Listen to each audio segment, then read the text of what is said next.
Hello, human peoples. You're listening to the podcast network of Gamefully Unemployed. To support us and gain access to great exclusive podcasts like Fox Mulder is a Maniac, Tom and Jeff Watch Batman, Star Trek The Next Futurama, and our latest show, Spiel Boys, head over to patreon.com/gamefullyunemployed. We do game streaming, movie nights with our patrons every Friday night, and you can even commission your own podcast about anything you want. Literally anything, within reason, and we have to do it. You are quite frankly out of excuses not to go visit patreon.com/gamefullyunemployed. That's patreon.com/GAMEFULLY unemployed, which is spelled like it sounds.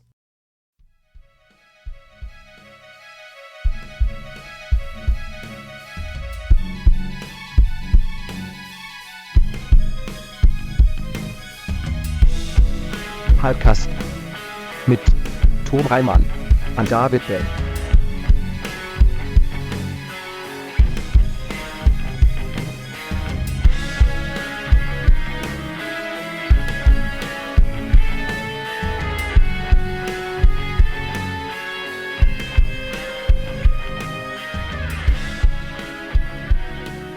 Hello, everyone. Hey! We're an episode of Hypecast! Hypecast. It's a show where we get hyped about stuff and things. I'm your co-host, Tom Ryman.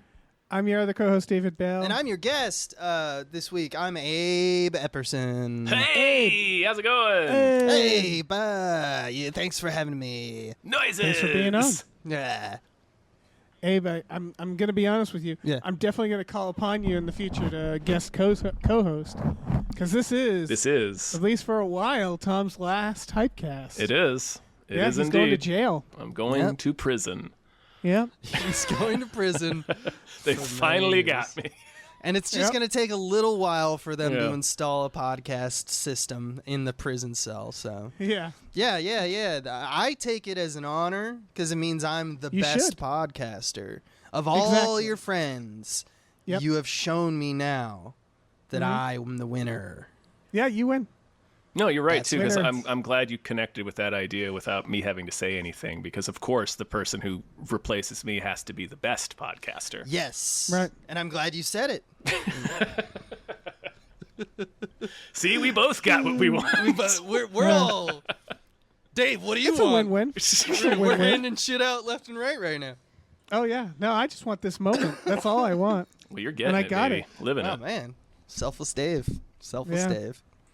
Abe, I'm sorry you're sickly. Yeah. I hung out with these turkeys because Swaim was in L.A. last weekend, and I think I think he gave me something. It could have been the needle that Swaim Swaim fever. just like surprised me with. Passing around, yeah. Yeah. But it was something. We went to the Grove, which is just full of sickly bodies. So I probably And got what something did we there. see, Abe? What did we see at the Grove? We saw Bad Boys, the new Bad Boys 4. Oh, man. I It was still need to see it. delightful. I It was still need to It see was it. delightful. It does. You don't need to see it in theaters. You can see it on streaming. Yeah. It'll be just as effective on streaming. Yeah. The best part of it is really Martin Lawrence. They just let him loose. They just say, you know what, this time. I mean, they always do for Bad Boys, but this time they were just straight up. It's like Madness. Charlie Day shit in this one. Like it does feel like he's become a caricature, more and more like a copy of a copy of a copy, like Multiplicity. Yeah. Right. Whereby this movie he is just completely unhinged, and it's great. I mean, It's they great. already had him on ecstasy, you know, like they. Oh yeah. It's just now. It's just they don't even try to do a bit where it's like he's a normal guy. They just jump right into Yeah, he's they- insane from jump. They don't give him drugs in it. They don't He's give really- him anything to like. He's really Yeah. set into his neuroses at this point. Yeah, That's right. it's incredible. Well, do you want to say some plugs up top, Abe? What should people look at? Oh, Where should they go find you? yeah. What are you working I mean, they know, and I'm gonna get some time to do it. But just check out Small Beans if you like the sound of my voice, and hopefully without me coughing. Small Beans, Patreon.com/smallbeans. You know, me and Michael Swaim. If you've heard that name, we have a thing that we do. Yeah, we're making all a about movie. beans. We're making a movie called Papa Bear. A lot of good things going on. Yeah. Everybody check that out. Yeah. There's also a tier where you can keep Abe sick so that he Yeah, does yeah, keep that's coughing. true. So That's check true. that. It's the virus tier. Yeah. You're like the mom in The Sixth Sense. And it's surprisingly affordable. I wanted it to be a lot more, but Swaim again was like, nope, we're going to make it like $10. $10 tier. That's all you need. That's all you need to $10 keep tier it to safe. keep me absolutely vomiting throughout That's all it takes. every day. I vomit twice a day. Yeah, like, but basic cleaning chemicals and shit are cheap, you know, so it doesn't take much. Mm-hmm. It's a steal. It's a steal. Speaking of people who are sick, Nice, I'm gonna thank some producers But like in a before we talk about cool movies. way, you know. Yeah, cool. Like sick. Like a kickflip. These are kick flips. Yeah, these are kickflips, absolutely. And I would like to thank these kickflips, starting with @NerdNumbers. Thank you very much. Thank you to Zero Charisma. Thank you to 2001: A Space McNulty Odyssey. Thank you to Aaron Burser. Thank you. Thank you to AJ. Thank you to Andrew Abe. Deserves more hype, McGuire. Thank you to Andrew Howe. Demands a single act of kindness. Thank thank you to Asking Seven. Thank you. Let me swoop in here. Thank you to Ballet Karate Hulk. Thank you. Thank you to Bob Grenville. Thank you to Bootler Bootlesson. Thank you to Brian, who Tom knows. Thank you to Brockway Loves the Meat Millie. Thank you. Thank you to Burrito Says Water, Gym, Sunscreen, Kung Fu Ska Self-Care. Thank you. Thank you to Chester's Prophet. Thank you. And thank you to Christopher Robert Sparts, Esquire. Thank you, sir or ma'ams. All of you. Many thanks. What are we doing? Movies? Probably. Movies. Hypes. This is a big one. Like a lot of big ones. Mm-hmm. We got a lot to be hyped about. Starting with the trailer for Gladiator 2. That's right. Sure, Gladiator 2. Why not? They've been Sure. threatening to make this movie for 25 years. I don't remember the first Gladiator that well. I need to rewatch it. Oh, it's a classic. It's pretty Right. good. It's pretty straightforward. It doesn't seem like a sequel movie. You know? It's a pretty complete story. Yeah, it's like Truman Show 2 or something. And it seems like the plot for this is just, and here's another, there's another Gladiator. There's a second Gladiator. Kind of. story. It looks like it maybe could be the kid from Connie Nielsen's son from the first movie. Right. Yeah. As an adult, and then Denzel is in there. He's like, I'm going to use you, Gladiator, to topple Rome, and also General Right. Pedro Pascal. Yeah. I'm getting Twisters vibes, where there's going to be like a loose connection to Twister, I Right. assume, and then it's just going to be like, anyway, here's some Twisters, and I'm not against that. Well, I mean- for the record, I'm not against all that. Yeah. We see Connie Nielsen in it, so we know she's in it again. Yeah. I think that's like in terms of sequels, like it's kind of the better way to go. You know, like you're not Yes. beholden to stories where you have to be like it's just going to be a new story. You don't have these scenes where it's just like, well, we got to have him do the thing that he did in the first one or say the thing. You know, it's just straight up like, okay, well, you know, it's a story about a guy who, you know, is going to take down the Roman Empire from the Gladiator space, you know, or whatever. So Yeah. let's watch him do it. I like that they have a little Joffrey. Yeah, it's yeah, the like guy a little from White honky. Lotus. The new kid Joaquin, from White yeah. Lotus. Yeah. Yeah, well, they have two. Pedro Pascal seems to also be bad, right? Like there's two. No, he baddies? doesn't. He seems to be like Russell Crowe in the first movie, which is Right. one of the interesting through lines that this movie seems to be you're right. pitching is that there's a couple of storylines and there doesn't seem to be a clear villain aside from Boy King. I think Boy King is. I think the idea is Pedro Pascal is like his Boy King's warrior, and like he's gonna have to Right. fight. But you're right. Is that I don't think he's good. He's bad. I think he's more like neutral. Probably. I assume he's gonna have like a heroic turn. Is kind of what I'm expecting of Right, because Pedro Pascal. you're seeing him being like, the people need to eat, and they're like, I don't want to keep sending all these young men to die for a state that doesn't care about them. Like he's Right. saying all the right things in the trailer, so he sounds like a good guy. Like and he I- said they yeah. can eat war. Yeah, the other exactly. guy, which I think that's come up a few times in our meetings about our podcast. Mm-hmm. Like I think we've screamed that a few times at each other. I've tried to feet first, Yeah. eat Yeah. war. Would you believe that Rory McCann's in this? The That Hound makes sense. Yeah. makes sense. Yeah, it's just the easiest casting ever. Where you're like, yeah, you got to get the Put them Hound both there. in there. Fuck it. Get the Like, Mountain in there too. Yeah, just like That dude's What's my character? You don't need character. You just come in here and stab a guy. So they're Yeah. so quiet. Like you're the Mountain, man. Come on, you know what your Come on, character you know what to is. do. You know what to do. You know what you're gonna do. Yeah. I mean, that is the weirdness of making a sequel to Gladiator aside. This, I'll agree with Abe. This does sort of seem like the best way to do it because it looks like they're flashing forward in time in real time. So this appears to be like a generation after the events of the first movie, and it seems like nothing has changed. So it's an interesting way to sequelize Gladiator because that was sort of like a quote unquote happy or heroic ending. Like it's noble, he dies to free Rome, but then we see that that didn't happen. Yeah. Right. So Yeah. it's like his armor is like hanging up in this legendary space I assume it's in the Colosseum.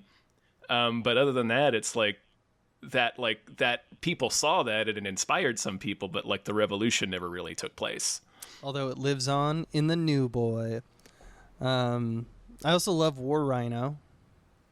The Battle War Rhino's Rhino. pretty dope. Oh yeah. That's an excellent choice. I'm also seeing there's a character on IMDb credited as the Goth, and I really want him to just be like a goth, yeah. like a moody Hell goth. yeah. Probably won't be. No, he's gonna be an actual goth. This might be an actual goth, but they should Yeah. make OG they goth. should make, historical.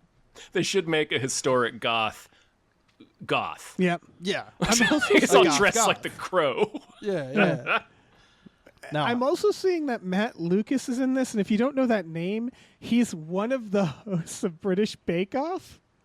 Like he's just this cheery little British man with zero hair on him, and he's just there to be like, like the fun little comic, in a reality show. He's just like the little like, here's a dad joke guy. And now he's in Gladiator, and I'm just scared for his character, considering like that he's just like this happy little British comedian. Like he's gonna die. He's gonna die real hard in this. I Probably. feel like. Yeah. It's Gladiator, man. The Yeah. ending is not super happy. Yeah, it's probably Yeah. not going to end well for Yeah, it's most probably not people. going to end well. That's fair. There's a That's fair. moment in the trailer that had me laughing because I know you guys aren't sports guys, but you guys are familiar with LeBron James, one of the most famous humans on the planet. Mm-hmm. And for a long time, he's done this thing where he does like this dust off before he plays a game, where he grabs a bunch of chalk, like too much chalk, slaps it together, and tosses it up in the air, and it's a big mist of chalk. And he does that before most games, and it's hilarious to me that the Gladiator does it at one point in this trailer, and I am positive that Ridley Scott does not know who like LeBron James is. Oh, yeah. Does not watch sports, and no one chose to say anything about it. Or I'm imagining the actor being like LeBron, Really? and then Ridley Scott just staring blankly, Yeah. saying nothing, and him like, okay, whatever, let's do it. yeah, like LeBron. I You guess. mean like Yeah. you mean like Maximus in the first film? yeah, Yeah, like that. sure.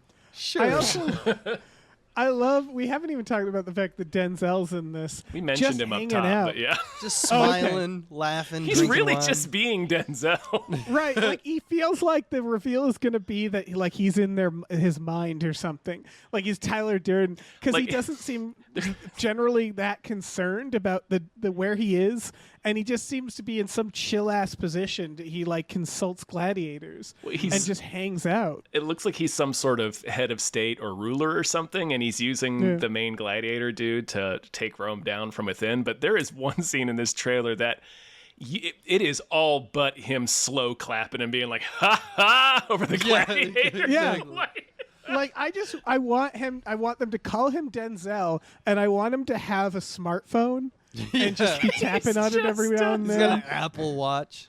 Yeah. Dude, Just I thought he eating was. sandwiches, I didn't think he was hanging out. ahead of state. I thought he was just like an Oliver Reed analog, like there's a the line Tiberius or whatever. I thought for part of a second he might be the old version of Jimon Hansu's character. Oh, okay. Because he does. There's a line where he mentions, just because I was searching for connections to the previous film, there's a line where he says, they used to own me, now I own all of them, and I'm the one that's running stuff at Rome now. I'm paraphrasing, okay. but he says something like that at one so point. he's political, as Right, opposed he's to- clearly different used to be a names. slave of some kind in Rome, Right, whether he was yeah. a gladiator or not. Oliver Reed Different was just character an names. owner. He was just a purveyor of gladiators. I think had he no was a former political- gladiator, but yeah, he was just some dude out in the desert that Well, owned that's gladiators. progress for Rome. I don't. Yeah. That didn't happen in Rome, did it? Is that a Well, I thing don't that know. happened in Rome? I don't know. Gladiators that become statesmen? Oh, I don't know, probably. I mean, you could throw any old bullshit at me about Rome, and I'll believe it. You don't think Yeah. about Rome? I don't Not think really. about Rome, I mean- except for the show Rome. That was a great show. That was I a didn't great see show. that show. You should watch It's a that good show. show. It's I great. played a I lot wish of they had, like, Assassin's one more Creed season. Odyssey, which is not Rome, but close. Yeah, close. That's close. You get a pass. Yeah, they had a lot of shit going on in Rome. It seems a lot of stuff, Yeah. a lot of problems. I like they do like a boat show, like a Pirates Cove, like a stunt spectacular boat show. Did I catch that? Where Oh they, yeah, like, no, filled that's the arena with there's a lot water? of people going apeshit about that on social media because that is factual. We talked about it on Cracked, I think, in an article. But yeah, they would fill with water and do naval stuff. So I mean, sweet. I would too. So cool. They got nothing to do. They got nothing to do. They is, got all this day. is their television. This Yeah. is Yeah. all of it. yeah. Think about all the percentage of money that we spend on Hollywood. This is what they Yeah, do. that's fucking It's throw fucking crocodiles and great. rhinos. Can we put a crocodile on top of a rhino? That didn't Yeah. work out. Let's put Probably. a guy on top of the rhino. Speaking of Yeah. social media, there was a viral post that happened like a month or so ago comparing two shots of like OG Gladiator and like a shot of this. And it was basically, it just goes to show how dumb the internet can be swayed by things, because it was basically a bubble for, look how shitty cinematography has gotten, right? And people were angry about that fact. But first of all, like the footage from this Gladiator 2 had not been color corrected. And now that yeah. the trailer's out, it has been, right? And it's, I don't know about you guys, but I think it looks fine. I mean, it's true modern films. Oh, I think it looks good. Yeah, I think modern films emphasize soft light a little bit more, and we do see that. But I just want to remind everyone, Gladiator 1 and 2 has the same DP and the same director. So it's like, Yeah. who are you trying to dunk on right now? You know? Doesn't have the same writers, and I looked up who wrote it. It's two people, and it kind of made me more excited. I don't know. One of them did Napoleon, and the other one did Bad Boys for Life, and I like that combination. And also the Batman. I just think that's fun. And Top Gun Maverick, which, I mean, it's just Top Gun, but it was good. And also The Town. That's all to say that, like, they're both, I don't know, decent writers that I like the work of. Pretty sweet. And they're touching chips to make a Gladiator 2. I love it. It might be Love that good. for them. It might be really good. We'll see. I think it'll be. I do suspect it'll be as good as Gladiator. I don't know. It just seems like it's going to be very similar. High praise from David Bell. Gladiator at always least as good. Well, is yeah, what I mean. Gladiator Yeah. always. I do agree that it's a classic, but it always has felt like a popcorn classic. Like it feels Yeah. like a very yeah. superficial classic to me. Oh, okay. You know, It is a bit of a dad film. it's an extreme dad It's film. extreme Yeah. dad film. Yeah. The inside dad's right here to confirm it. Uh-huh. Yeah. Mm-hmm. We're inside of those Women dads be all day in long. trouble. Within these papas. Speaking of stuff the internet kind of freaked out about, I want to talk about this next trailer if we're done with Gladiator 2. We are, yeah, we can move on. Agatha All Along. I think Jason put out one of them TikToks about this. Uh-huh. Yeah. Where, and I'm not saying people aren't wrong, but people are pointing out that Marvel especially frames all their shots now with everything in the center because they know it'll go on social media. And that's not, I They think also- that is true. They also paint in the backgrounds after they shoot. Yeah, right? that So too. everything else in Yeah. the scene is added in post, so they have to be center frame. Yeah, this is very true, and it's very uncinematic. But I will say, for TV, that's pretty much par for the course. Yeah, because it comes from the age of 4:3. Like, Exactly. Yeah, Yeah. TV and Jason was aspect pointing ratio. that out. yeah, And so, like, yeah. I don't. That's all to say that, like, I think they're doing it, and also I don't have a huge problem with it because it's TV. And Yeah, if I they mean- do this to movies, that is I mean, annoying. I do have a little problem with it because TV doesn't need to be beholden to a limitation like that unless it works like. But, like, I don't care for trends that are just done because of convention, but, like, Yeah. it's not like the worst thing in the world. Honestly, I think that what Tom said is actually really important because if you do movies, if you make content like that where your frame is like you just shoot them and then have a backdrop that you paint in, essentially. If you shoot like that, what that does is it informs the eye lines, and it means that that's why they're center punched, is that Right. they just kind of make a central narrative camera eye line. So if everyone is shot in that certain way, all the shots look the same now. All right, I do want to correct myself. I'm fine with this doing that. What I mean is, if True Detective was doing that shit or Oh, something like that, right, like that a- would bother the fuck out of me. Yeah, Yeah. okay. And But because for it's example, Marvel. if you're on TikTok a lot, what they've been doing right now is, for example, the fucking Nosferatu trailer is on TikTok, and you know what the trailer starts with? Starts with thing on screen that says, "Turn your fucking phone." Turn your phone. turn it to Yeah, make we're it- gonna show we're gonna make this. it look good. Yeah, exactly. And Yeah. I think that's a great compromise. I think Yep. just do that. But if you're Disney, like I just don't care. You know, I'm not watching this for the art. Well, yeah, and I most think you're TV, most TV is kind of like that too, where it's more like procedural or appointment viewing. It's less. I mean, a lot of TV is like that. We're in prestige television is the exception. Yeah. right. So yeah, it's like less like I'm not gonna bitch about weak framing and like young Sheldon. But Hell yeah. this show, it's Agatha all along. Did we say that already? It's Agatha Harkness, the Catherine Hahn character from WandaVision, getting her own show about her recruiting other witches and trying to break out of the spell in the whatever town they were trapped in by Wanda's vision and Wanda's magic in WandaVision. Yeah. It- This is a show that they greenlit based off like a day of popularity on Twitter. Right? During the pandemic. Yeah. Yeah, when it was like everyone was like, Yeah. well, a very compelling role with good writing for like Catherine Hahn killing it because she's Yeah. really good, and everyone was like, yes, more of that, please. Which is always how it goes with Disney Marvel because it's just like they can get the most talented people because they pay the most. I'm interested in the Disney Marvel aspect of like she's a straight up villain, right? I Yeah, haven't really I mean, in researched the- the lore, but In the show, she is. In the comics, it's a little more complicated. She kind of, yeah. but she can be a good guy character. So okay, that's And this true is- with a lot of them, I guess. Yeah. That's true. yeah, But my question is, at this point, are they going to try to make us sympathize? Like, and how much? Like Loki, for example, which is because I haven't read the comics and stuff, and I saw how they did it before. He had to convert kind of slowly through several films and then through a TV show. Agatha at this point has just been in like one movie, right? And she was just a straight up evil person, right? she was So- a villain. Yeah, I think that and my comment is just this. I think for what Marvel is, which is like a wide demographic, like mega industry type movie, they have to play it safe, right? Like she's not going to kill a bunch of people. Is she? She didn't kill anybody in WandaVision, right? no, yeah, but no, she's gonna. yeah.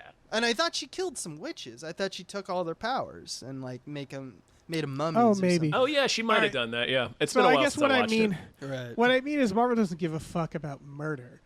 About murder of the masses or murder of like people we don't see. I mean, like Loki killed Coulson, Yeah. right? That's and true. So it When he this- was a villain. exactly, and then he so it took a converted. while to convert him. Exactly. Yeah, Agatha didn't kill anybody we gave a shit about. Okay, that's and true. so Disney doesn't give a fuck. I don't know.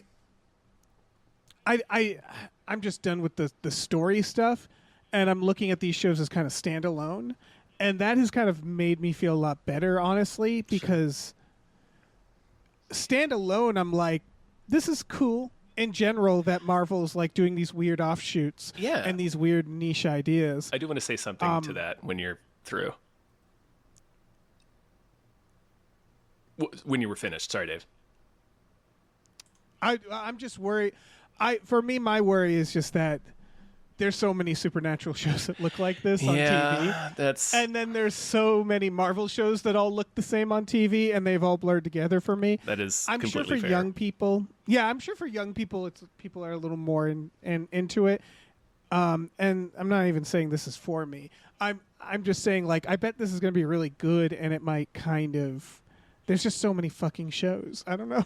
Yeah. It doesn't stand out to me as a premise. I love all the cast. Yeah. I love all this group of witches just fucking having a great time with this one little. You see the one little himbo they're with or something? Oh yeah, there's a himbo. That one kid. Yeah, that seems great.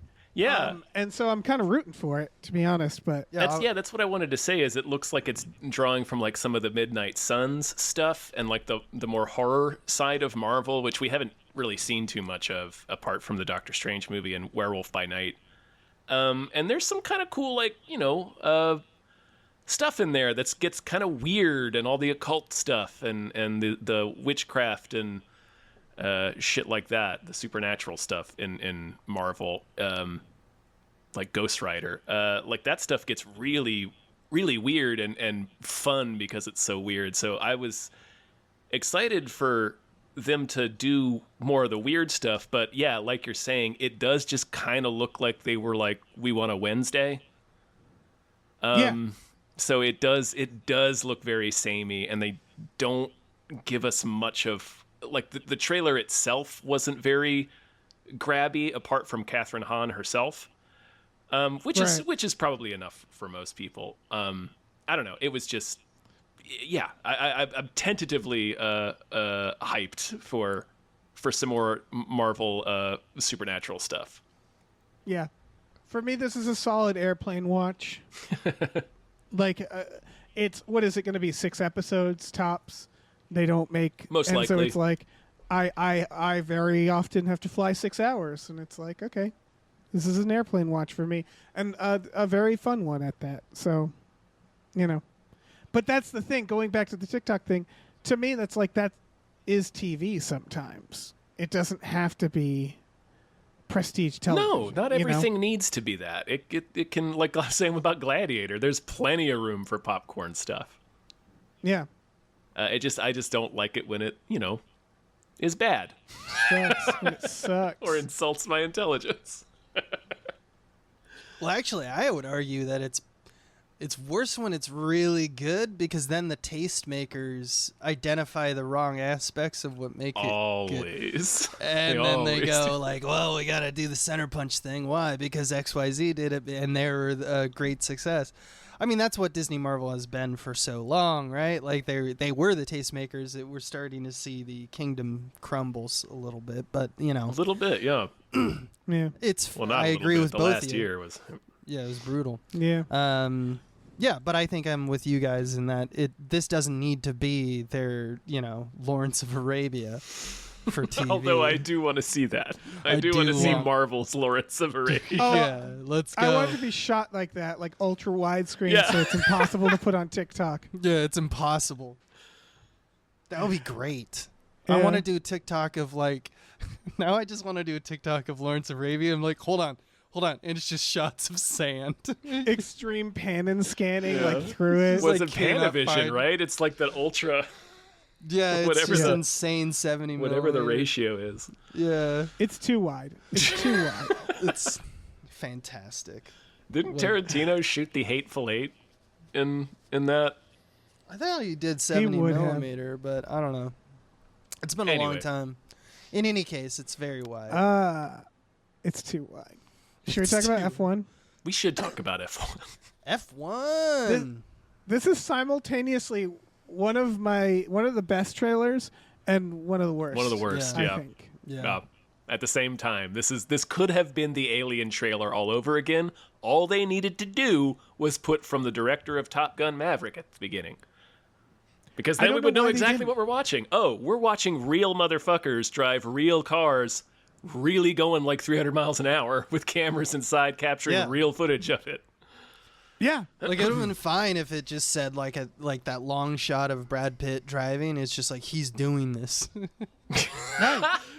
Like, he's really driving his car. He's really driving this. Come see the movie. Dude, you gotta watch Brad Pitt drive his car real fast. Yeah, I bet you didn't expect that. Yeah. It's possible Brad Pitt just wanted to drive a car, so he was. It he was does just like, seem. It does "Get me seem Top Gun guy." like old Bradley is going for maybe some career rehab here or image rehab, and he's trying to do a Tom Cruise because we all forgot about the weird Tom Cruise stuff when he started hanging on to airplanes. And That's really true. being like, it's my life to entertain you. We're like, he's pretty good. I like Tom Cruise again. He's a wild man. That's what it is. He's just a wild man. Yeah. Yeah. I think I will Brad say Pitt's doing that.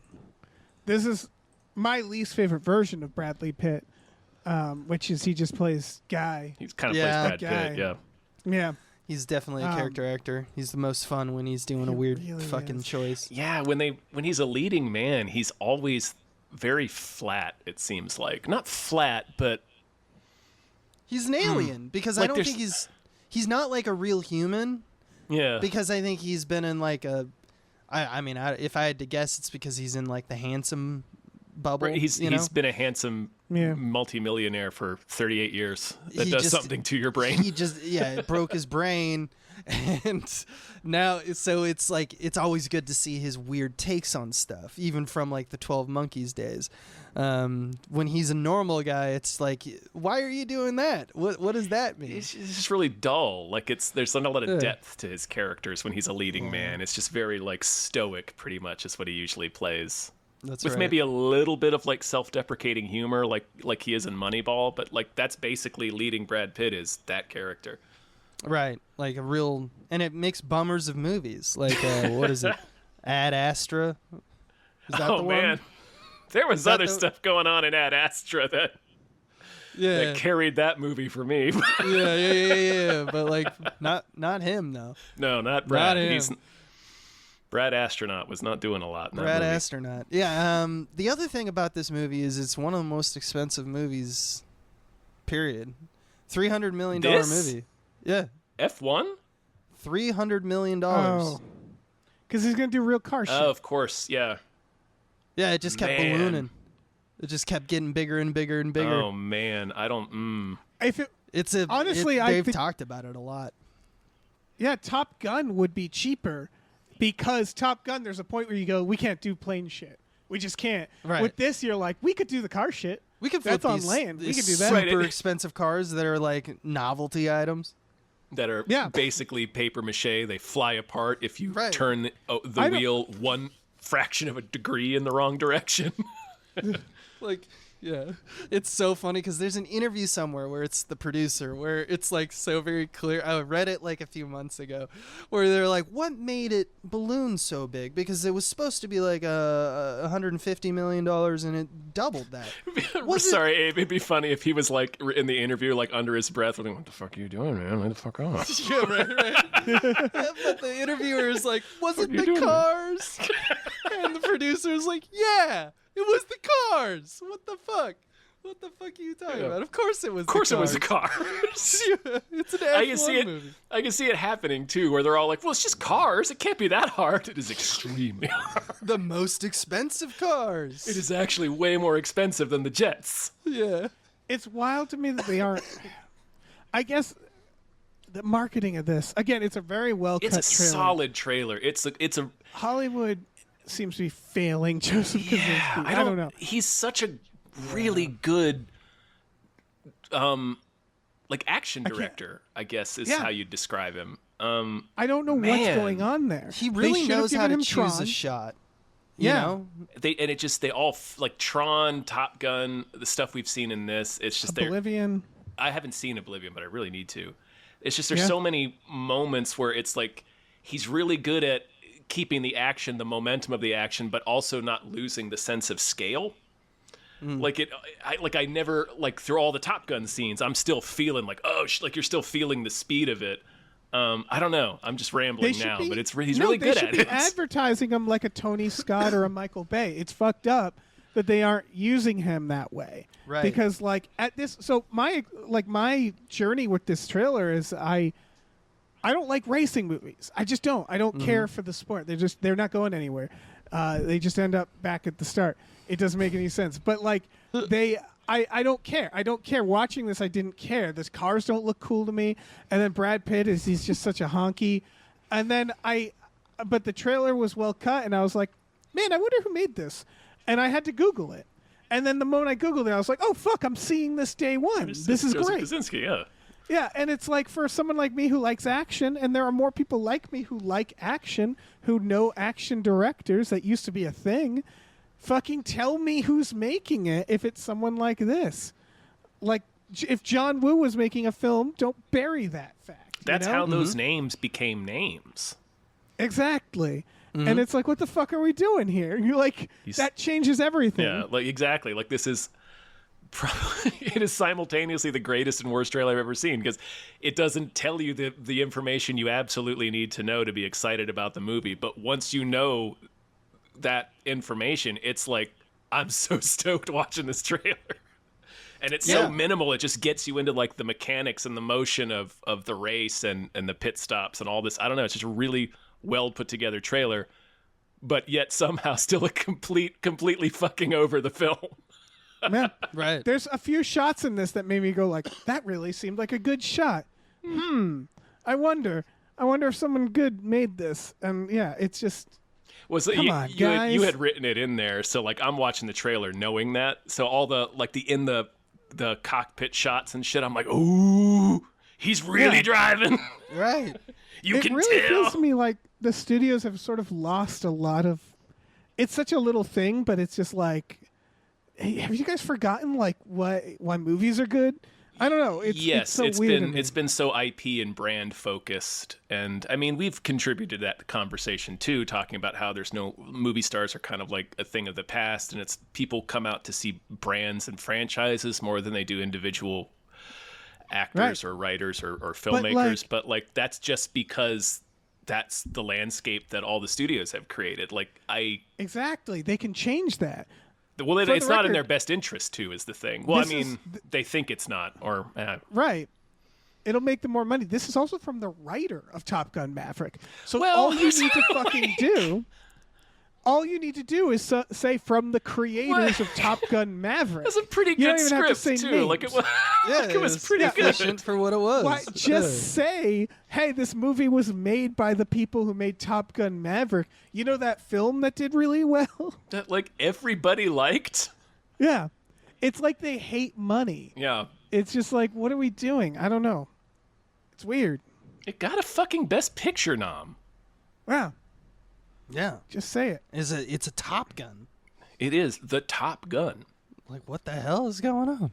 Anyway, Also, F1. Javier Bardem's in this. F1. Is he? Yeah, he sure is, What? apparently. Okay. That's where the money went. What are we doing? So why would you show him? That's so funny.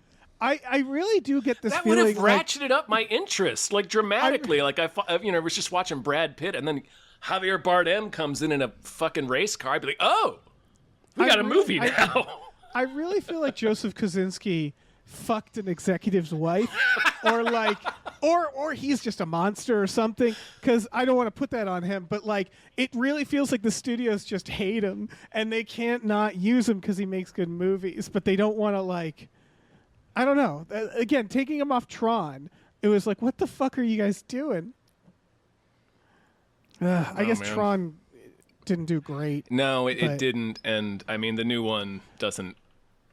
I don't know. The new one's going to do even worse. That's It's the not. thing. It It's the doesn't sound best like hope it's they really had. coming together. Yeah, like Yeah. the only like Tron Legacy is not a very good movie, but it is a thrillingly well-directed. crafted piece of like action adventure. Yeah. Sound I and watched video, that. like Yeah. visuals are insane. Yeah, like, I fun. rewatched It's a that technical movie marvel. regularly. Yeah. Yeah. And then there's, the sheen of it all. Yes. The sheen and The sheen of it all. the sheen with Yeah, Daft let's go Punk. watch Tron Legacy. Yes, let's go watch That Tron Legacy. Weird, waxy, evil Jeff Bridges. Mm-hmm.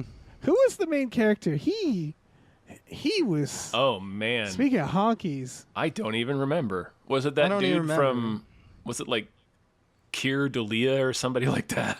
Was I it the don't know, Clash of man. the Titans boy? I feel no, it wasn't him. I think it might have No. been the Immortals I looked him guy up. or like the His name is Hercules Garrett. Rising guy. His name is Garrett. Okay, that's definitely not who I thought it yeah, was. What's I his can't name? Picture him. Is it Garrett Hedlund? Garrett Hedlund. It is him. Okay. Let me pull up Garrett Hedlund. Pull him up. You couldn't pick him out of a lineup. Oh yeah, I've seen this guy. Mhm. He's just No, you've seen him. definitely just He blends Typical in. honky. Hayden Christensen. He's like classic he's honky. like Paisley wallpaper. He just blends in. Yeah. He was an I'm Aragon. sorry, Garrett. Hell yeah. Oh, nothing against him. He was good in Tron Legacy. Tron Legacy, yeah, he's fine. Well, he did. Yeah, I got nothing against this guy. No. He's just one of those careers, death mean- by honkyism. Yeah, it was a real I John really Carter feel for like- him. Yeah. I really feel like that Joseph Kosinski fucked an executive's wife, and then he was like, "Boy, I'm so excited to do the next Tron," and the executive was like, "Get me Jared Leto. We are going to tank this motherfucker." Get me the Yeah. worst person you can think of. Yeah. Motherfuckers. Fuckers. You took Tron away The from first me. several guesses weren't available. It's like, fine, Jared Leto. Yeah. $300 million. That's all I have to say. Yeah, that's a lot. For That's a lot F1. of money. A lot of money.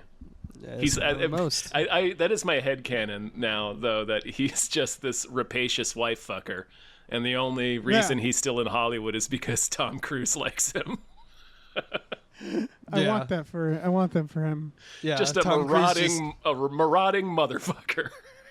Yeah, I just love that. Like Tom Cruise is he's in the Eyes Wide Shut mansion, and he's just like, bring in the boys, and it's just all of the new directors. And he was like, you shall have a career. I mean, I wouldn't put it past him. He's into a lot of No. weird shit. He's gonna have you killed. Oh, He yeah. could, so we should stop talking about him. Let's move on. Yeah, for sure. Folks, we live in time. Holy we live God. in time. Just look. Just make a new. Just try again. Just try again. Just try again. Especially since this movie looks good. This movie looks The movie good. looks for the very record. good, and actually the title does directly relate to the theme of, well, at least the theme they're presenting in Right. the trailer, but it's still not a great title. I don't know. I read the hate title, I this was like, naming yeah, we all- convention. Yeah, no shit. We live in time. I live in time too. Yeah. I hate the naming convention that it is also a sentence. Oh, yeah. We were in a place. We You are know, still like- here. I like that Yeah. movie a lot, though. No, it's Oh, yeah. good movies. Just like hate the naming Yeah, convention. it gets a little well because I start mixing them up for very easy, Yeah, it's just even if they're saw very something. different movies. Like, Yeah. It came at night. Yeah, just And this weird. this is all the things. This right? is- I'm pretty sure someone gets cancer in the Too much. trailer. Florence Yeah, Pugh has cancer in the trailer. She yeah. definitely Yeah. has cancer. They in the laugh, they late- cry. So Yeah. the idea here is that there's three, kind of like not like the fountain, but like they're doing 3 times. They're showing you simultaneous, I assume, the origin story. Then they show you them having a baby, and then they're showing like later in life where she gets cancer. Yeah. Yeah, it's 3 chapters. Also, of there's their a relationship. chef's world championship in the mix. This Yeah, is she's, just yeah. she's like a celebrity chef or an Is- aspiring celebrity chef. too Yeah, much it's- stuff. There's a lot. Too Florence- much. But Florence Pugh and Andrew Garfield, I was like, oh, these 2 fucking freaks. Yeah. I love it. Fantastic. Like, I want so many more movies with these sick fucks together. Yeah. I want a weird movies. I want Right, some it's weird. so funny that this is a very boilerplate like 90s dramedy. Although I did enjoy this trailer, and I do miss these movies. I miss like the Yeah. mid-budget movies.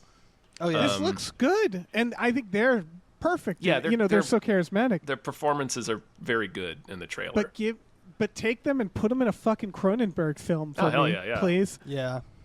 Put him in want another that. David Robert Mitchell movie, man. Do a sequel to Under the Yeah. Silver Lake and throw Florence Pugh in there with him. Yeah, fuck it. Just weird gremlins crawling all over Los Angeles, Yeah, looking for codes. yeah. Oh man. But yeah, this just looks like a kind of a slice of life drama. Like I mean, 3 chapters in their life. Yeah, it's too much. It's too many things for one movie. I would argue. I get it that like this genre is always reaching for like poignancy and depth. Like like The Secret Life of Walter Mitty or Perks of Being a Wallflower. All these types of movies are like they're trying to tug at your heartstrings by showing as many scenes as possible, where it's like the circumstances are such that like. You can be happy for them, you can be sad for them. So they just this feels like cheating. Like by doing the 3 movies thing, it feels a little bit like cheating because like I know that there's like About Time and stuff like that, which also technically should feel like cheating, but like this one just feels like it's run of the mill. Maybe it's the fact that it's like a romance film and she's a chef. Like it just feels like there's a lot. As basic as it gets. And they meet. Meet by her hitting him with her car and taking him to the emergency room. It's exactly. It just but feels they're like so all the charming. same. Well, yeah. But yeah, I generally like it's the American beauty of it all, where it's like you ever think that life is like everything and like the good and the bad. And yeah. man. I mean, man. It is. A realization that people do have to face at some point, where it's like, no, you are going to experience every type of story in your life, most likely. Like it's you're going to get it all. Every type of movie, your life will go through that. Yeah, and I'm not against those types of movies. It's just like, this feels like they're giving all of us. A lot of extra hats on this one. Just a lot of things we have to go through, which, it's fine, I guess. Yeah. It'll probably, for someone, this will be their favorite film of all time. That's how these work, is like whenever you actually sit down and watch them, you're like, that was good. Yeah. I just don't seek them out because I kind of know what to expect. And even when it is what you expect, it's still like, that was good. It's pretty good. Yeah. It was pretty good. Pretty good. Let's move on. The Decameron. This is the fucking full trailer. The full trailer, we covered the teaser, so we're getting it all here. And I just want to say, like, the dialogue for this, I was like, oh yeah, this looks really great. Yeah, I'll watch this. This looks very funny. I wrote down the exchange of the woman sitting on his lap, and he says, "Excuse me for saying, but you are deliciously round on my knee," and she says, "I am plumper than my dress conveys," and it's just solid. It's people being extremely horny in a way that's funny. Like, I love it when horniness is portrayed as so undignified. And it's just people talking very fancy but saying very stupid things. Very buttoned up language. Very proper language for just this teenage horniness.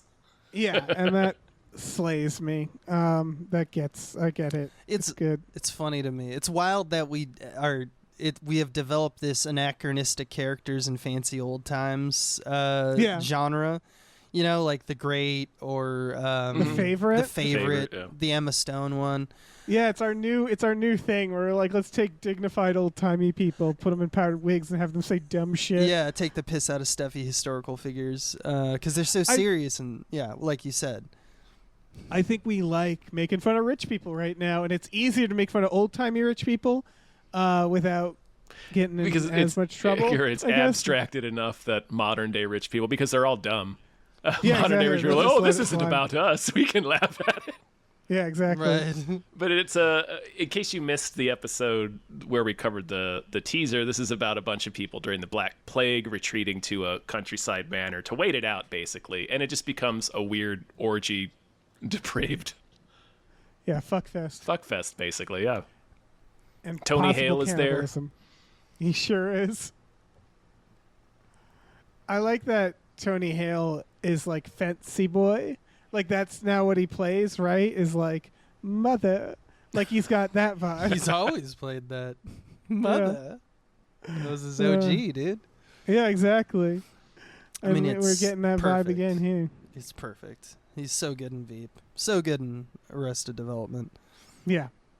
It is a bit like, I don't know. Sometimes the writing has to be good, and I like that you pointed out that line because that line made me laugh, or that, interchange. Yeah. But sometimes it's a bit like, wah, wah. Like they farted again. oh, they're burping. Right, That's it unladylike. Yeah, it can get a little like sort of Apatow-esque, not in the same way, but like where a lot of those comedies just would boil down to who can say the most random thing while they're doing who can make the most obscure reference, and then this is more like, oh, it's funny when people in powdered wigs say shithead. So, Yeah, but I feel like this that's is probably an less easy mistake. improv, Yeah, though. this looks way better It than looks that. better I'm just saying than that's that, that's but the it- trap it- that you could fall into for sure. It's like there was a show, Miracle Workers. Yes, yeah, I didn't see it, but I where remember they it. did that shit, and it's just like there would be like one good line an episode, but most of it would be like, and then fart, and it's like, I love a good fart joke. Farts are fucking Oh, yeah. hilarious. They're the OG joke. But it's like at a certain point you're just like, what are we doing here? Yeah. Right. Yeah, you have to expect more of a fart joke, I think, at this point. Yeah. Like, I mean, without spoiling it, I think the last episode of The Boys, to me, had a good fart moment. I enjoyed it. I enjoyed the fart in that. I'm glad. But I'm glad that you I did. won't tell you the context. I've really yeah. turned against the boys, man. I'm really I mean, not enjoying that's a it. different conversation. Yeah. What I'll say is I'm still enjoying it, but The Boys is falling into the trap of all superhero things, which is that at a certain point you're like, why aren't they just like why aren't they just killing this person, or why like they have to justify continuing it, and Right. it's getting to that thing where like they have to like nerf really powerful people, or like they have to stretch, and a lot of TV shows have this issue. Yep. I would argue a lot of TV shows I like The Handmaid's Tale. It's like every new season, it's like, why isn't this just kill them all? Just get It's war you know, now. like It should be yeah. war. And but they have to have more TV show, right? That's the Right. problem with TV shows.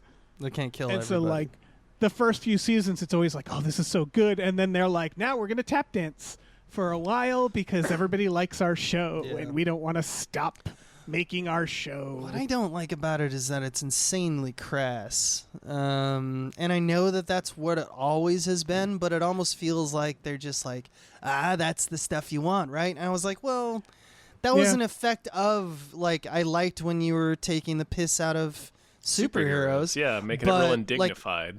Or Yeah, Yeah. in the same way that the Decameron is doing with, just fancy old times characters.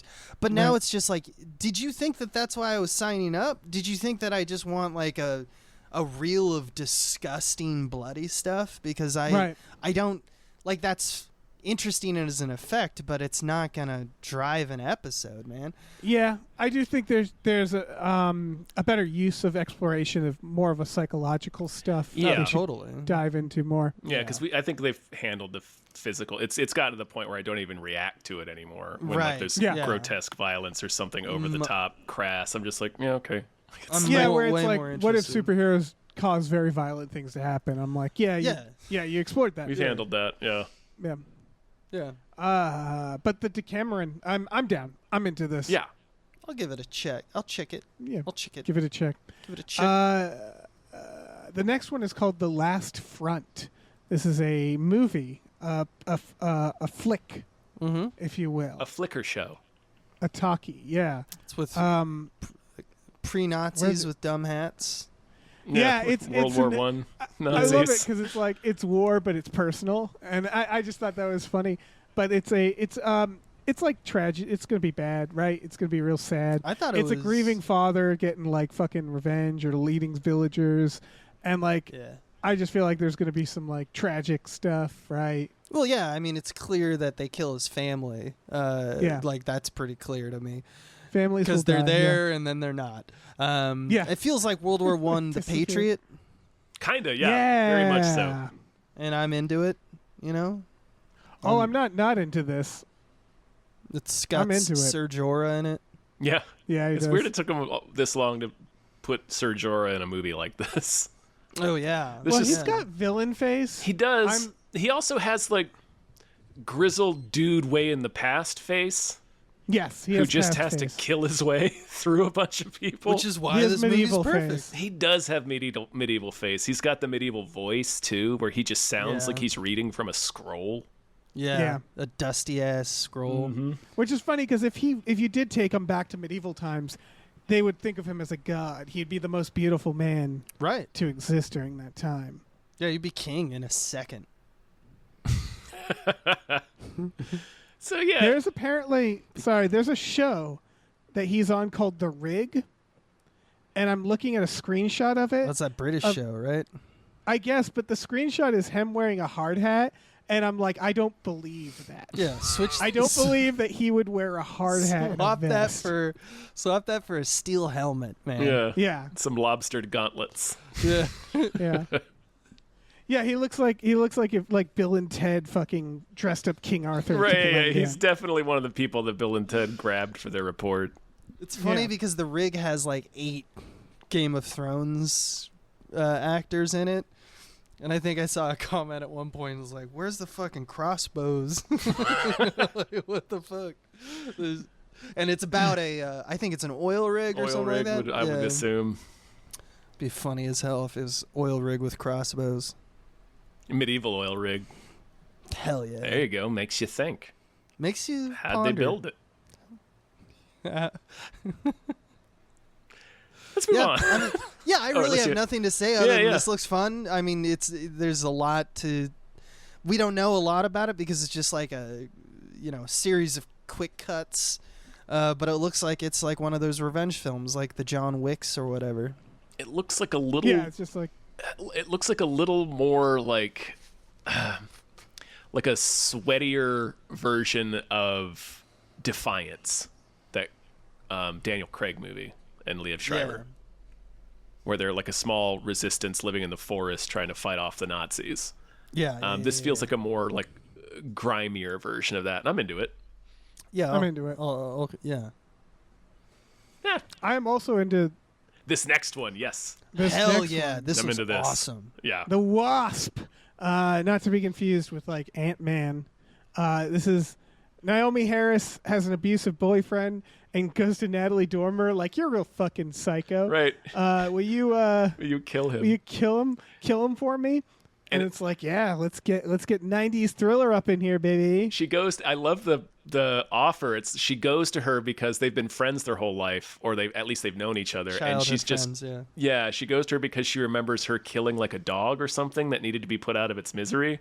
Mm-hmm. So she's just like, Yeah. oh, I know she can kill things. I'll ask her to kill my husband. Yeah, I and was waiting for her to be like, yeah, I did that once and it traumatized me.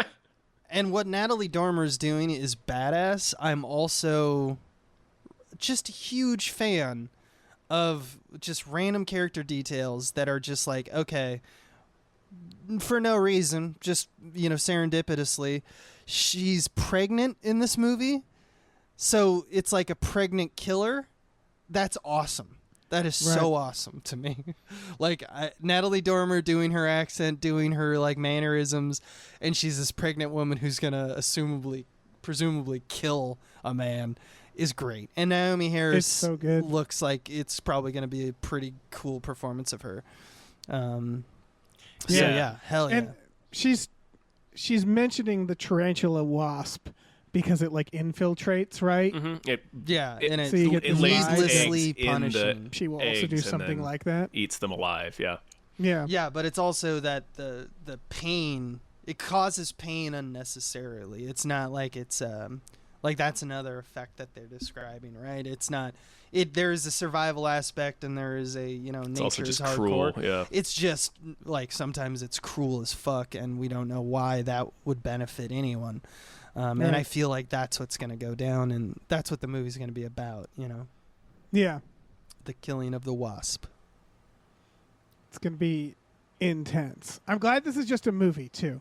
Oh yeah. This could easily be a series that that they would just piss me drag off. on. God. Yeah. I'm glad it's a movie. No. Looks This good. motherfucker's going to die. He's going to die. One way or another, this fucker's going to die. She doesn't look like she's not gonna kill him. In the Yeah. movie, so- Someone's going to die. Yeah, somebody's gonna get killed. I think he's gonna get mauled. I think he's probably gonna cry and maybe piss himself. Oh, yeah. It's gonna be a lot of that. It's going to be fun. A lot of Or piss. they fail. Or they fail horribly because they're not good at. They're not murderers. Either way, Good. I'm looking forward to what the concoction is. It's it a looks hell of a fun. hell of an offer. Time Bandits. What do you guys think? This is the Taika Waititi reboot of Time Bandits, right? Yeah. I think Yeah. Is he just producing it and in it, or is he also? he's in it. He's the he's like Right. the architect, and which I think is perfect because he's indifferent and scatterbrain. Is you he know, the David God. Warner? No. Jermaine. Oh, Clement Jermaine is. Jermaine's the evil David one. Warner. That's right. He also is the he's God. Jermaine is the one with creative for television by credit. Yeah. Oh, okay. Yeah. I mean, these guys. It's one of those things where it's like, of course they would continue It's like Monty Python shit. Kind of perfect. Yeah. Of course, yeah. Their tones are varying, and honestly, Lisa Kudrow is killer casting. Yes. That is really, really great casting. Yeah. For in general, just with Time Bandits, like the aloofness, the like I don't quite understand what you're saying, but complete confidence. It's perfect. She's I think playing the this- lead thief Yeah. from the original. I think this is going to be a lot of fun, right? This is going to be a good Randall, show. I want to say. Yeah, I think so. I had just a little bit of because it's like really. I mean, and you wrote it in the notes, but we just did an Adventures of Baron Munchausen we just watched, and it's like so much of Terry Gilliam's look is the practical like theater craft of it specifically. Yes. It's not just like lamenting practical effects. Is he deliberately uses stuff that doesn't look real and isn't supposed to, and it looks more like paper or theater craft. It's the Terry Like a pop-up Gilliam look, book, like a child's imagination. Exactly. Yeah. Which is what Time Bandits was about. Yeah, so So- CGing it up takes a lot of that away from me and sort of like takes away kind of what made me remember Time Bandits, because like the writing is fine, Yes. I guess. What It's I like would- not a particularly great story, but like What I would yeah. What I would say is that is a big issue, I think. But like, all right, they're trying to make a TV show. I could see maybe it's easier to lean on CGI. I could see that being a thing. But I would say that that's why I'm like, if anybody else was making it, I'd be like, well, fuck this. Right. But it's who they have. I'm like, okay, they will make up for that. Yeah. With this other thing, with the writing, is Yeah. my thoughts. Is like Good scenes. Yeah. Right. like it won't look like a Garrett Gilliam film, but also Gilliam's not making it. You no, know? it's not the Gilliam film. It's like they're remaking Time Bandits as a Monty Python movie. Yeah. Yeah. There's some things that worry me. Like, I don't like that they're making him badass. That seems counterintuitive to what Time Bandits is like. Like, what's with Kudrow doing that flip in the middle of the trailer? Right. Like, I'm like, the whole point with the Time Bandits is they're doing a job. They're not supposed to be here doing this job. They're not good at that. They're good at building reality. They're not good at doing heists. You Right. know? They They're- steal the map and they're just swiping shit through time. Yeah, Right. It's yeah, been a while yeah, since I've seen it. Right. I hope that's out of context, but I get what you're saying. Where Yeah. but they don't seem like they're. I They like don't where seem they all get terribly the same competent. pottery. Yeah. They get the same fucking pot. I like that joke where they all just stole the same fucking thing. Right. It's a funny They just gag. like Yeah. they just like how it looked. Yeah. I hope they go hard at like the creators and like so it was Time Bandits was always like what if God sucked, right? Like that's one of its big things, and it was made forever ago. And I just feel like they could get away with a lot more now. And like Yeah. like I want to see the evil one like crying or something like that. Like it Yeah. feels like if they go that far, we'll get full on, Flight of the Conchords style stuff. Like it will be For really sure. fun. So Yeah. I'm eager to see where it goes. Is this a TV show? I believe It so. is. Yeah. Jesus. Yeah. Apple TV. I mean, again, my thought on this is like the original Time Bandits isn't going anywhere. Yeah. Exactly. Terry Gilliam, I don't know. He's. I think he's got like one more film, maybe He's two. pretty old. Yeah. He's pretty old. He's pretty out of touch. That doesn't really factor into this, but it's all to say that it's like, I don't know. I don't see. The worst thing that could happen is this sucks, I guess, and that's fine. Like maybe more people will Yeah. go watch the original Time Bandits. Right. Yeah. It won't be. It wouldn't be the first time that a TV show that sucked was made from a movie that everybody liked, or not even everybody liked, but at least a significant movie. And it doesn't distract, you know. Yeah. Cowboy Bebop is still awesome. Right. I completely forgot they even made that live action show. Right. I still haven't. I'm not even a fan of the original. I've never seen it, but like, we moved on from that live action show so fast. So fast. Like, yeah, Time Bandits. Yeah, I also think these guys they haven't failed me. There's one related to what Abe was saying. There is one thing, because there's something about the tone of Time Bandits. It is very kid friendly because it's told from the point of view of a little kid, and all the Time Bandits in the original are little people, so they're all like of an eye line with him. They feel more like peers to him. Mm-hmm. But it's still like there's this. So even though it's more it feels like he's coming in to be like a kid friendly story, and like you said, it's about like a child's imagination. Like we were talking about on the Munchausen episode, like everything Gilliam does, even in his cutesy fantasy stuff, feels vaguely threatening. Oh yeah, like I'm sure it's intentional, because that's a style of like fairy tale or fantasy storytelling that's been traditional for hundreds of years. But there's the way that the creators are being portrayed in this is like. Abe, you said it's like, well, what if God sucked? And they're kind of being portrayed like buffoons. And I felt like more like a worse feeling from that, if that makes sense. Like it felt more like disappointing, like God's disappointing. Right. And that's like a different kind of tone, sure. sort of. Sure. It's less like, oh, God's a stupid idiot. We got to help ourselves. Like to me, like as a kid, like that's really what stuck in my mind was like, it wasn't that like God was silly. It's like, oh, he's just kind of really, I don't know. I'm having trouble articulating it, but it's just the difference in tone between like slapstick and what Gilliam was doing. Yeah, Gilliam was definitely trying, because Gilliam always has this bureaucratic bent, right? Like from that time, every movie he made was like, what if British culture, you know, with all their queuing and all the bureaucracy invading every level of ruins any freedom we have, because he's an American and he's like America, and I just love that aspect of Gilliam, and he definitely wanted to say like, what if God was like that, you know, like in a Hitchhiker's Guide style, and it's definitely true. That was like a big, and he wanted you to feel, he was making it for kids, and he wanted you to feel like, what if you got to the end of the rainbow and it was just severely disappointing? And yeah, that's the vibe. I think this is going to be more like, it's interesting because Taika Waititi, who's going to be playing the role of specifically, if it looks like that he's going to be specifically the character that is going to be the thrust of that.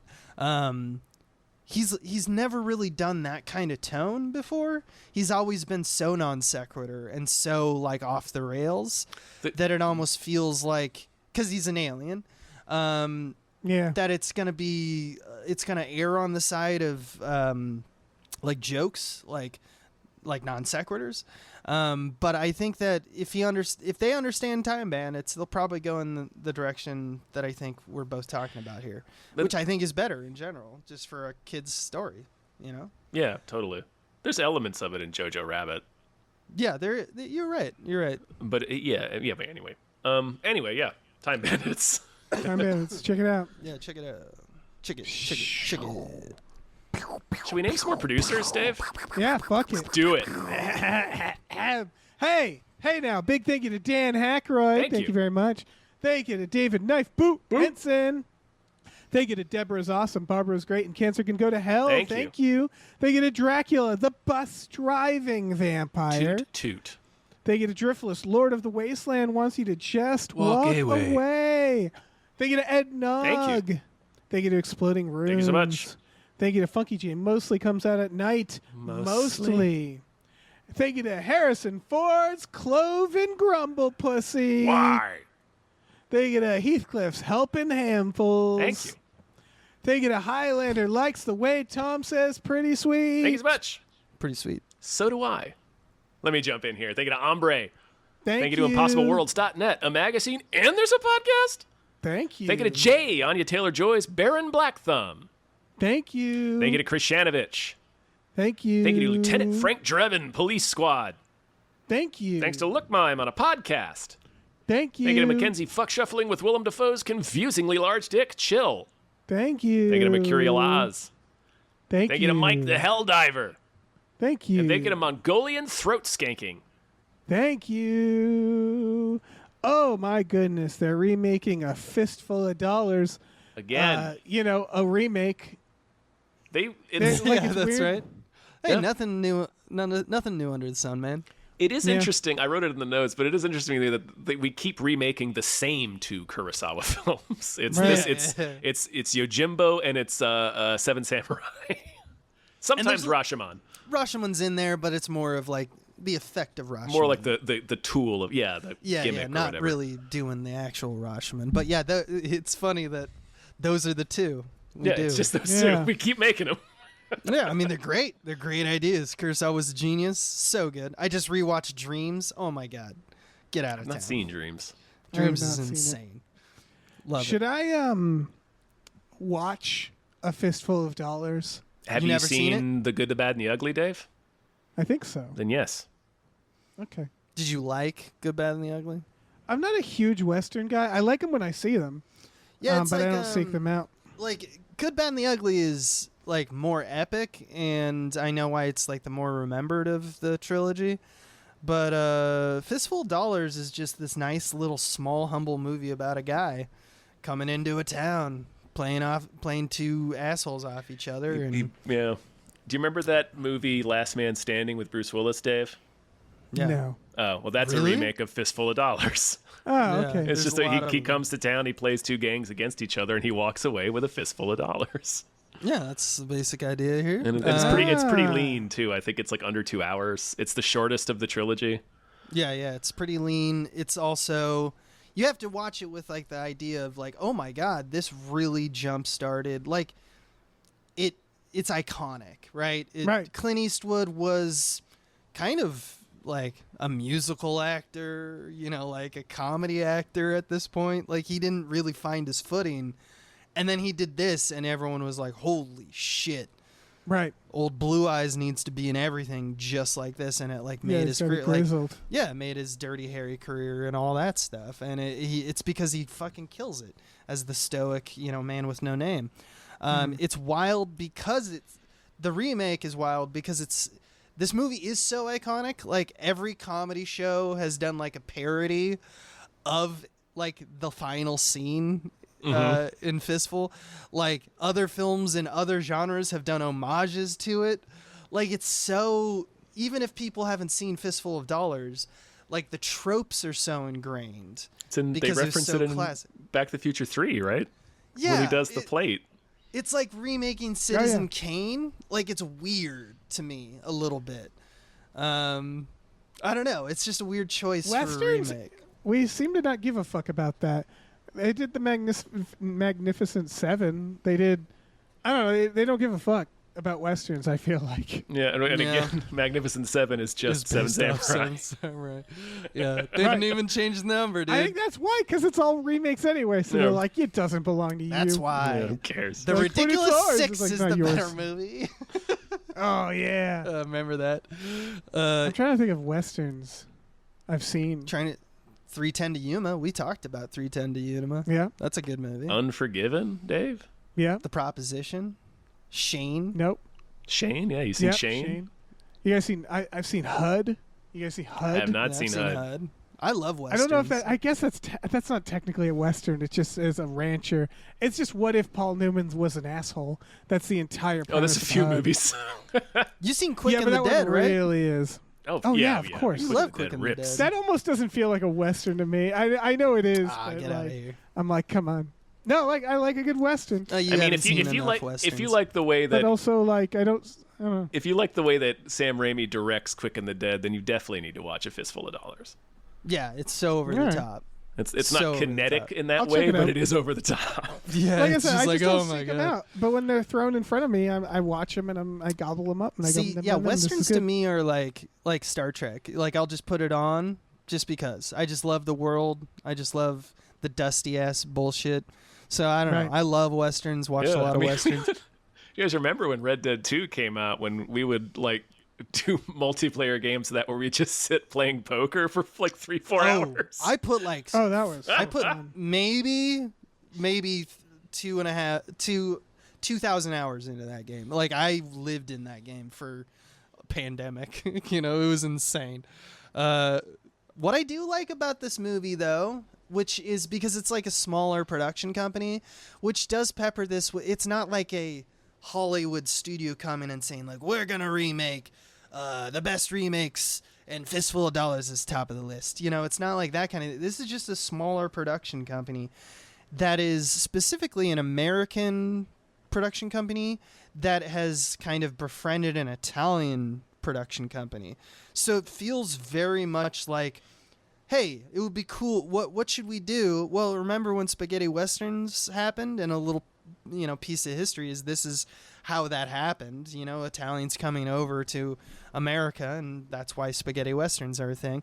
So it kind of is in the spirit of that old-timey, and this is like one of the first ones, if not the first one that really got on the map and made spaghetti westerns a thing.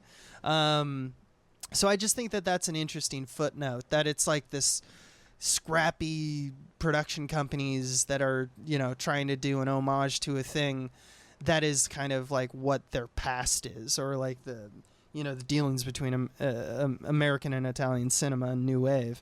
So I think that that's kind of interesting. It might make it cool, but I know nothing about these production companies and who's going to direct it and if it's going to be good or anything like that. Yeah, we don't know shit yet. Nope. But it's just a strange choice. But I can see why they made it, and it makes me happy that it's not like, A24 remaking this or some shit. Yeah. Do you guys care about this next story? Because there's another story we can talk about. I haven't seen it. I haven't seen Neither this. have I. Yeah, so we can move on. All right, they're making Okay. a sequel to Devil Wears Prada. I want to mention something that I didn't put in this. They're also making a fucking Spider-Man noir series with Nicolas Cage. Yeah. And they just announced that they'd cast Brendan Gleeson. So it's just old guys. I assume it'll be Spider-Man. animated, Live but action. No, it is. It is live action. What? That is important. That is weird. Let me really make sure. This Hold is- on. this Let act- me make sure.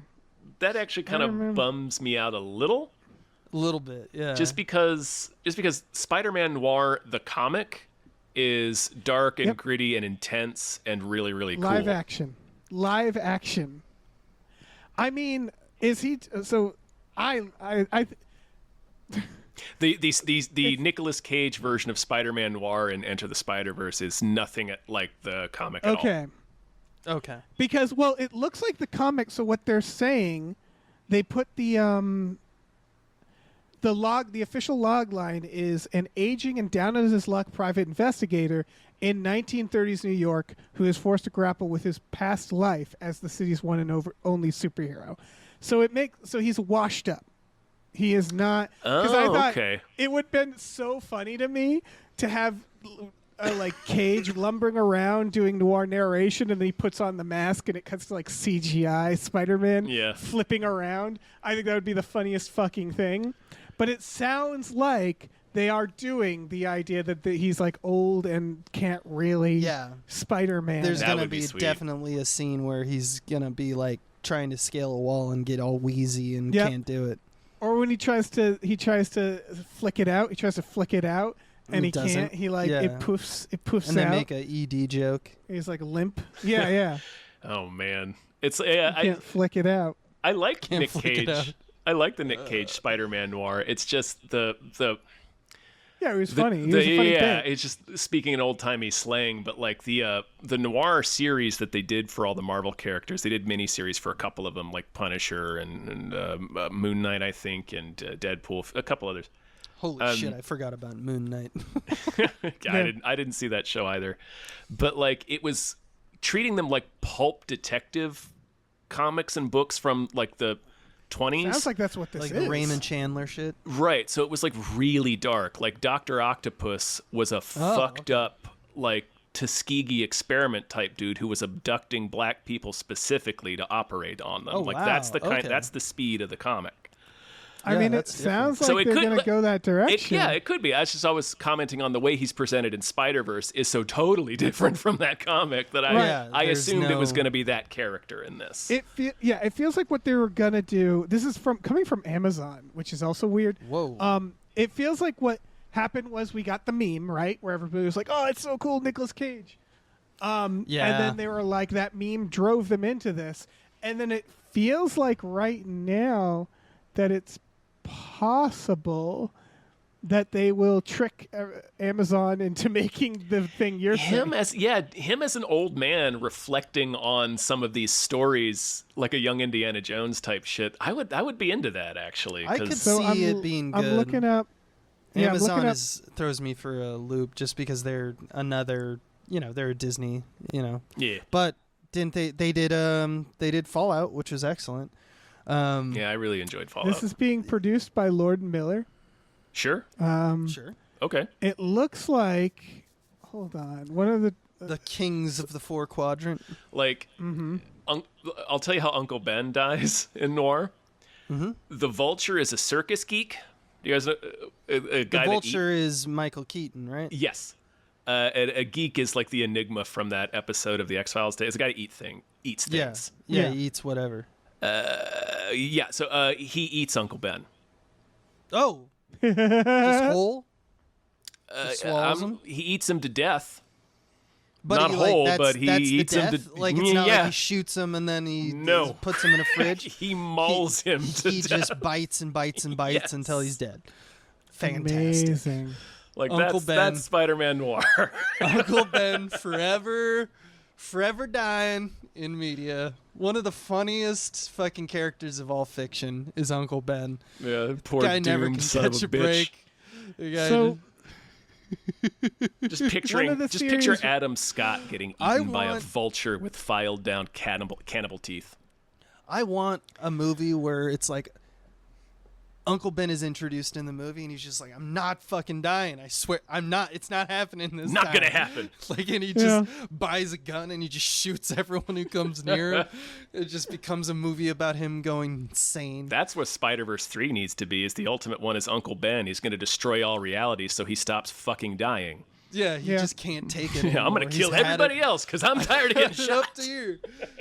here's I would call this good news. One of the series writers is also the series writer for Hannibal and The Punisher. Okie dokie. So I'm like, all right, I'm into Yeah, that. That's Yeah. how I feel about it. The other one did the Mortal Kombat, the newest Mortal Kombat movie. Wrote Okay. it. Yeah. I think this sounds Okay, about all right. right. Yeah, that sounds I about can right. fuck with I think this. some people are going to be really unpleasantly surprised by it then. Yeah. It seems like this is going to be a little bit more unhinged than we think. I hope so. I hope it's they're going like- to devastate people. It's good. It's real dark. It dark in like a way that like Look, if they got not Brendan not in Gleeson- like that Snyder way, like dark in like an actual 1920s darkness. I mean, like the- old tales from the crypt. Nicolas Cage, he doesn't really do normal things. No. Not even Right. now. I mean, he's going to be a Dr. Longlegs or Mr. Mr. Longlegs, yeah. Jim Longlegs. He is then wearing Brendan prosthetics, Gleeson- Dave. I learned Right, this and Brendan. Yeah. Oh God. for long Brendan legs. Gleeson loves money, so like I get it, but like I don't know. It's all good things right now. I'm into this. I'm into whatever the fuck this is going to be. Yeah, man. Yeah. Everything you described sounds really interesting. Yeah. And we should probably mention the next VHS. Tom, you texted that to I me. did, yeah. VHS Beyond, which will be coming out at the end of the year on Shudder. It'll have segments directed by Justin Long and his brother wrote and directed one. And Kate Siegel and Mike Flanagan wrote Yeah. and directed one, except it's Siegel directing solely. Flanagan which just is co-wrote fine. it. Yeah, no, I just Yeah. wanted to point Oh, out yeah. that it's Kate Siegel directing and not Mike Flanagan. That's a yeah, franchise it's that cute. just keeps giving. It's I think honestly, anthology series are kind of like the easiest to repeat, especially like this, because you're probably always going to find either up and coming horror filmmakers or established ones who want to come Right. back and just do a fun short for a Right, for a series that has a lot of For a- goodwill.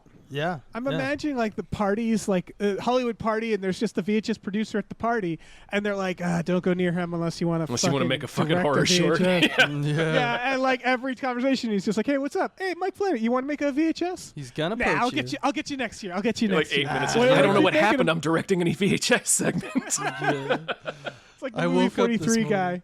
Yeah. Yeah, it should be good. Yeah. There's always at least one or two. So even the ones that I didn't like as much overall, there's always at least some good stuff in a VHS. Yeah, I love a good VHS. Love a good Yeah, there's VHS. always at least one that hits. Yeah. Yeah. Yeah. At this point, they've made so many too, where I can take them for granted. Yeah. You know, where I'm like, fuck it. Who gives a shit? Yeah. If they don't all land, it's like, I'll wait till next year's. Yeah, exactly. Yeah. All right. Let's Should name some we more thank some producers. Yeah, let's do it. Big old thank you to Mr. Tell Your Wife how many Patreon subscriptions you have before you agree to buy a house. Thank you. They get a musical guest, Darius Rucker. Thank you. They get a Norm from Cheers. They get a Pete Vorpagel. Thank you. They get a Numinal Ultramicroscopic Silico Volcano Coniosis Anti-Disestablishmentarianism Jones. Thank you. They get a pre-order Jason Parton's new book so he can keep making big feats. Thank you. They get a Psychic Bigfoot. They Psychic. get a Rev MD. Thank you. They get a Ricky Cilantro. Thank you. They get a Rosemary's Baby from Eraserhead. Thank you so much. They get a Screaming Horse Pyramid. Thank you. They get a Sorry Cop, world's most laughable centrist. Thank you. Thank you to Steven. Thank you. Steven. Oh, man. Let me swoop in here. Thank you to the conveniently placed self-destruct button on the top of every baby's head. Really need Thank to you. locate that one. Thank you to the ghost Dave Thomas. Thank Thank you. you to the Midnight Patron with patrons at midnight. Thank you to the you. Municipal Medicinal Arsonist. Thank you to you. the Oatmeal Savage. Thank Thank you you. to the To Be Terror Bunny thinks you could use more Rutger Hauer in your media diet. Thank you. Thank you to these 7 Bs. Thank you. Thank you to Tiger Drawers Pratt Thompson. Raindrops keep falling on my head. Thank you to Thank you. Tip Drizzle. Thank you to Tux. Thank you to Vincent.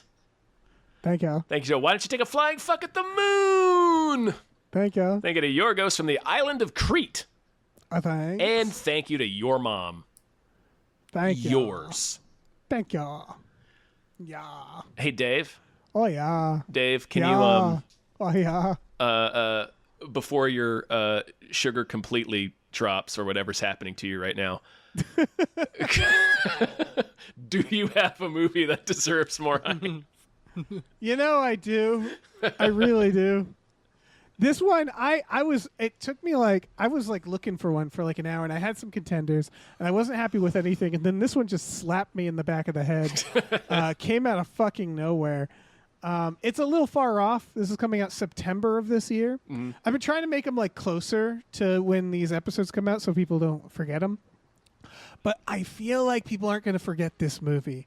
It's called Abruptio? Abruptio. Yeah, it's puppets. And not like fun puppets. It's like guar puppets, like human. They look human-sized puppets. And the plot, so this passed me by when I first read the plot because it didn't seem like anything. The plot is that a guy has a bomb implanted in his neck and it's making him do things. But then I looked at the trailer and it was like, those are puppets. And then the trailer ends with him saying, like, I have a bomb planted in my neck like all of us or something. Yeah, just like everyone else. Just like everyone else. What the And he's fuck? like really serious. And then I looked up who's in it. And who's in it is Christopher McDonald, Sig Haig, Robert Englund, and Jordan Peele. And it was just like, okay, what the fuck is happening here? The reviews seem to imply that it's actually rather upsetting of a film. So that's interesting too, because it seems more like a comedy. The puppet stuff has an actual reason. One of the reviews was like, it's not just a gimmick, it adds something to it. As apparently the final shot will reveal, whatever the fuck that means.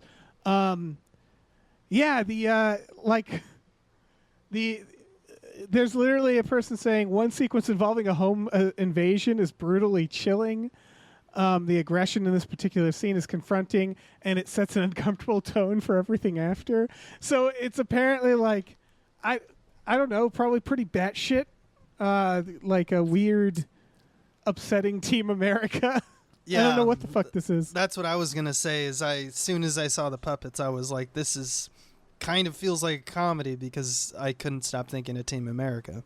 Right. Like they say, this same review says they are unsettling to look at, and when combined with their on-screen actions, they become terrifying. I am so excited so, to like, be it's very disturbed Uncanny by Valley. puppets. Yeah. Yeah, there's some head popping that we've seen in Yeah. the trailer. Again, it's very gore. Yeah, Gore. very over the top. Also, I'm seeing Yeah, it made over 7 years. Oh, right. Thank you. It took 7 years to fucking make. I looked up the director. I didn't recognize anything they did. It won an audience award at a Panic Fest, whatever that is. So it's had like very little exposure. I assume he slowly got the voice actors as he went. Like, I think that's part of why it took 7 years, probably. Is he probably was showing it. He'd like bring it to Jordan Peele's people and say, like, just look at this scene, will you? And then he'd get them for it or something like that. Right. 7 years ago, by the way, was like right before probably or at the same time as Get Out for Jordan Peele. Right. So like he hadn't reached the stratosphere yet. You know, Right. like this is him off of Key and Peele and, you know, probably developing Get Out, shooting it and such. But like that's pretty crazy to me. Yeah, for all we know, he's white-knuckling this trailer where he's like, oh, fuck, that's coming out. I thought that movie was dead, you know? Yeah. But it seems like it's getting some credit. Yeah, I don't think it's going to be like... I've seen, like, it didn't get amazing reviews, but it seems like it's not going to be for everybody. That's for fucking sure. It's gotten some audience awards, which, you know, means... Oh, it's for best effects. Okay. So that's not... It's giving me real Meet the Feebles vibes, where I'm like, I bet I'm going to feel bad after watching this, but I can't not watch this. Shooter McGavin's in it. Right. Sid Haig, it's been so long. Sid Haig is dead, I believe. He is, yeah. Yeah, so, you know. Yeah, everybody look up the trailer. The trailer is like low quality. Did you notice that too? Like it looks like it was like a trailer from like 2005. Yeah, let's pull it up and see. I want to see if it's like it's 480p. It's a 480p trailer. That's fucking awesome. And that plays into it. I'm like, this looks grimy. Like I'm so curious what the fuck this is gonna be. That's so funny. Yeah, I'm into it. Yeah. Yeah. Yeah. It doesn't mean I'm like gonna like it, but I'm gonna have to watch it. Yeah, I'm gonna watch it. Yeah. Yeah. Yeah. That's a good call. I can get hyped for this, even though it doesn't seem like the story is gonna be that interesting. The puppets are gonna be pretty fucking cool. And it sounds like a labor of love, which almost always, you know, anything involving puppets. Yeah, and they really look like Gwar puppets. Like they have that where they look like they are around the same size, and they're like exaggerated facial features. You know, like they just look kind of grotesque in a very Gwar-like way. I don't know. So yeah, check this shit out, everybody. Abruptio. Suck Coming to you, September 2024. Yeah, just in time for 9/11.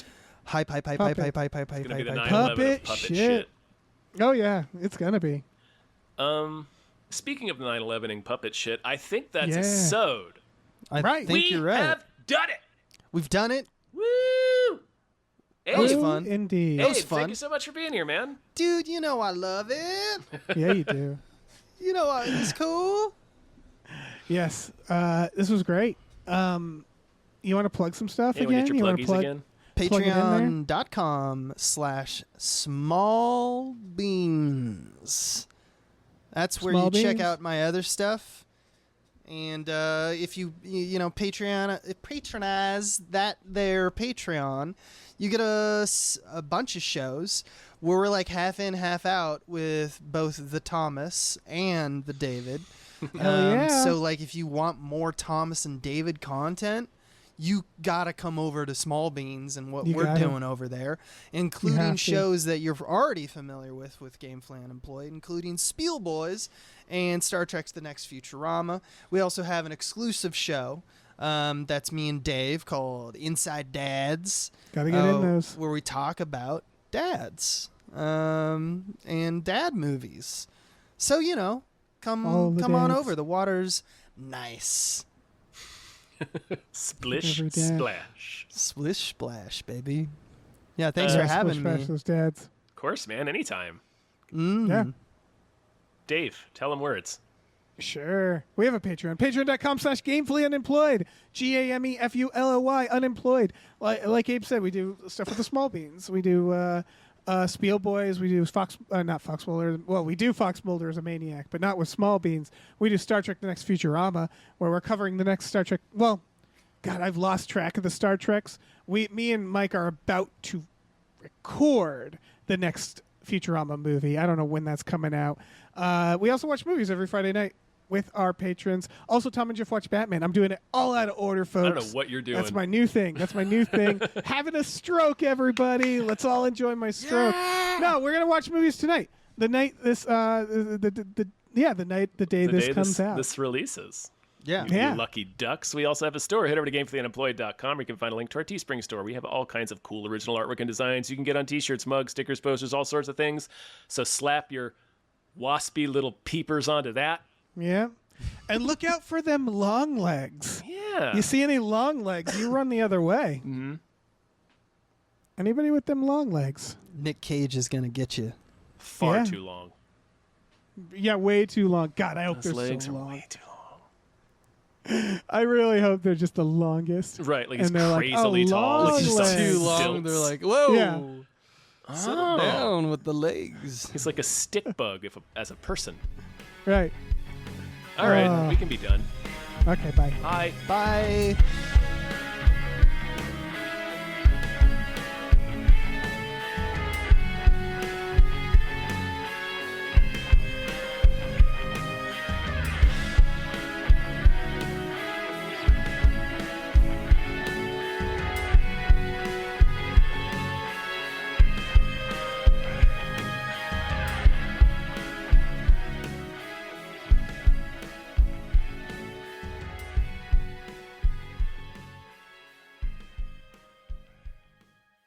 Our music is produced by Chris Corlew. Find him on Twitter at @TheCorlew or go to shipwrecksailor.bandcamp.com. Our channel artwork is by Michael Vincent Bramley. For more of his work, go to mvbramley.art. Episode artwork is by Justin Brown. Available on Twitter as @JustinTBrown or at artnessbyjustinbrown.com. And finally, additional artwork by Starlene Hodge. You can find her work at starlenearts.com or Twitter @StarleneX. Goodbye now.